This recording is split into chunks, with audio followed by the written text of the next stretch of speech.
रिक्षा चालकांविरोधात RTO Nashik road पोलिसांची संयुक्त कारवाई। रिक्षा जप्त।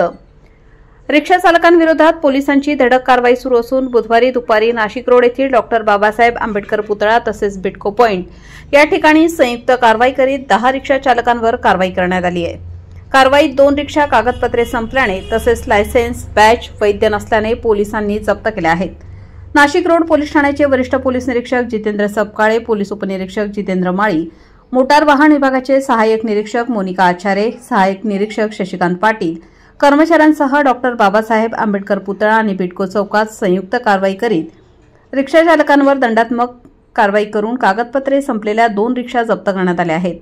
नाशिक शहरात पोलिसांनी 200 पेक्षा अधिक रिक्षा चालकांवर कारवाई केल्याने बेशिस्त रिक्षा चालक शिस्त पाळत ड्रेस कोड बॅच नियमांचे पालन करीत आहेत।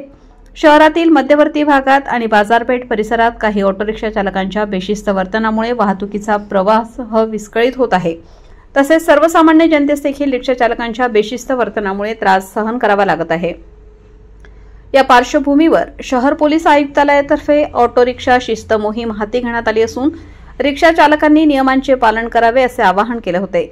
मोहिमेअंतर्गत रिक्षा चालकाने त्यांचे नाव, परवानाधारकाचे नाव, परवाना क्रमांक, बॅच, चालकाचा लायसन्स क्रमांक रिक्षाच्या आतील दर्शनी बाजूस प्रवाशांना दिसेल अशा ठिकाणी रिक्षात लावणे, सर्व ऑटो रिक्षा चालकांनी निर्धारित युनिफॉर्म परिधान करणे, सदर युनिफॉर्मवर आरटीओद्वारे दिलेले बॅच स्पष्टपणे परिधान करून लावणे गरजेचे आहे।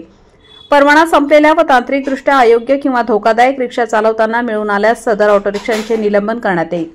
धोकादायकरित्या व वेगवान ओव्हरस्पीड स्वरूपात रिक्षा चालवताना मिळून आल्यास कारवाई करण्यात येईल आदी बाबींवर विशेष लक्ष देण्यात आले आहे। वृत्तसंकलन रफिक सईद।